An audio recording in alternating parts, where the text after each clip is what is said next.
Hello বন্ধুরা, আজকের ভিডিওতে আমি তোমাদের সাথে এমন একটা হোম রেমেডি শেয়ার করব যেটা তৈরি করে রেখে সপ্তাহে মাত্র 3 দিন যদি তোমরা ব্যবহার করো, স্কিন কিন্তু ভীষণ পরিষ্কার হয়ে যায়। এর জন্য প্রথমে আমি নিয়ে নিচ্ছি মুসুরের ডাল। এটাকে আমি সকালবেলা ভিজিয়ে রেখেছিলাম। মোটামুটি 3 থেকে 4 ঘন্টা এটা ভিজে যাওয়ার পরে মুখটা কিন্তু খুলে যায়। এই রেমেডিটা ইউজ করলে স্কিন এত পরিষ্কার হয়, নোংরা ময়লা উঠে যায়, ওপেন পোর্সের ওপরেও কিন্তু এটা খুব ভালো কাজ করে। এবার জলটা ফেলে দিয়ে এর মধ্যে অ্যাড করে নিচ্ছি গোলাপ জল। পুরো কাজটাই কিন্তু গোলাপ জল দিয়ে হবে।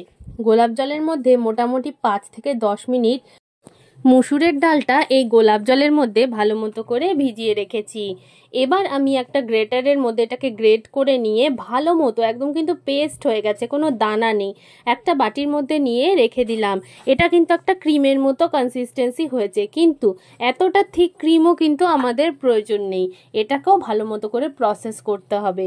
এটাকে যদি একবার ভালো মতো করে প্রসেস করে এই রেমেডিটা তোমরা করতে পারো না, এর থেকে উপকার কিন্তু আর কোনোটাতে হয় না।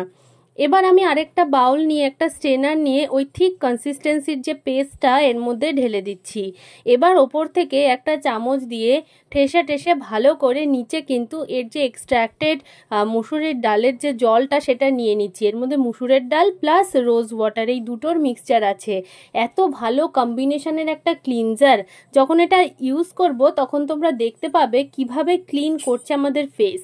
এর মধ্যে দিয়ে নিচ্ছি একটু আলমন্ড অয়েল, মানে এই চামচটার 1 থেকে 1.5 চামচ মতো আলমন্ড অয়েল দিয়ে নিতে হবে। আলমন্ড অয়েল যদি তোমাদের স্যুট না করে তোমরা কিন্তু কোকোনাট অয়েল দিতে পারো। এর মধ্যে নিয়ে নিচ্ছি একটা পুরো ভিটামিন ই ক্যাপসুল ইভিয়ান 400, যে কোনো মেডিকেল শপেই কিন্তু এটা তোমরা পেয়ে যাবে। এটা কিন্তু ওপেন পোর্সকে মিনিমাইজ করতে ভীষণ রকমের হেল্প করে। এরপর এইগুলোকে ভালো করে মিশিয়ে নিতে হবে। তার আগে আমি এর মধ্যে নিয়ে নিচ্ছি 1 চামচ অ্যালোভেরা জেল। অ্যালোভেরা জেল আমাদের স্কিনকে টান টান করে, স্কিনের ওপর থেকে দাগছোপ দূর করে। এর মধ্যে ময়শ্চারাইজিং প্রপার্টি অ্যাড করার জন্য দিয়ে নিচ্ছি 1/2 চামচ মতো গ্লিসারিন। এবার ভালো মতো করে এটাকে মিশিয়ে নিতে হবে। দেখবো কনসিস্টেন্সিটা আরও বেশি থিক হয়ে গেছে, মানে একটা ক্রিমের মতো হয়ে গেছে। এটাকে কিন্তু তোমরা 5 থেকে 6 দিন রেফ্রিজারেটরে স্টোর করে রাখতে পারো। ঠিক যখন এরকম কনসিস্টেন্সিটা হয়ে যাবে, এই রেমেডিটা যে স্কিনের জন্য কতখানি ভালো সেটা তোমরা যদি 1 থেকে 2 বার ইউজ করো তাহলে কিন্তু বুঝতে পারবে। এবার আমি একটা ছোট কন্টেনার নিয়ে নিচ্ছি। এই কন্টেনারের মধ্যে আমি এটাকে স্টোর করে রাখতে পারবো। আর এই রেমেডিটা কিন্তু তোমরা ফুল বডিতে ইউজ করতে পারো।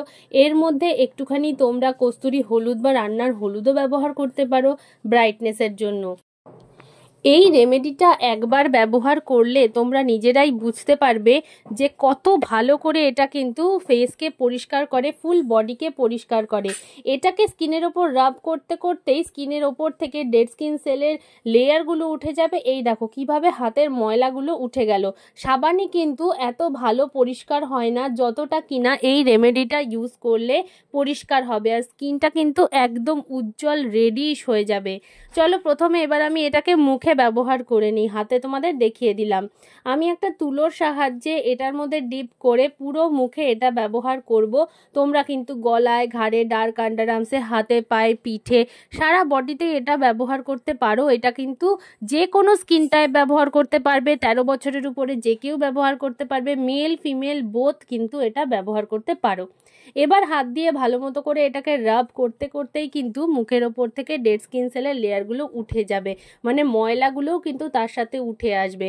সারাদিন বাইরে কাজ করতে করতে স্কিনের অনেক ভেতরে কিন্তু এই ময়লাগুলোই ঢুকে থাকে, বা বাড়িতে যারা প্রতিদিন রান্নাবাড়ি করো স্কিনের অনেক ভেতরে কিন্তু তেলগুলো ঢুকে যায়। রান্নার তেল, কালি, ময়লা সমস্ত কিছু কিন্তু তোমাদের স্কিনের ভেতরে পেনিট্রেট হয়ে যায়। তাই এই রেমেডিটা করে সেটা কিন্তু আমরা 1 দিনের মধ্যেই বের করে ফেলতে পারি। এবার জাস্ট মুখটাকে জল দিয়ে ধুয়ে পরিষ্কার করে নিতে হবে। কোনো সাবান বা ফেস ওয়াশ ব্যবহার করার কিন্তু দরকার নেই। একদম ক্লিন অ্যান্ড ক্লিয়ার হয়ে গেছে, কোনো সময় নষ্ট হওয়ার ব্যাপার নেই বা বেশিক্ষণ রাখারও কিন্তু ব্যাপার নেই। এটাই ছিল আজকের রেমেডি। এটা তৈরি করে বলো কেমন লাগলো।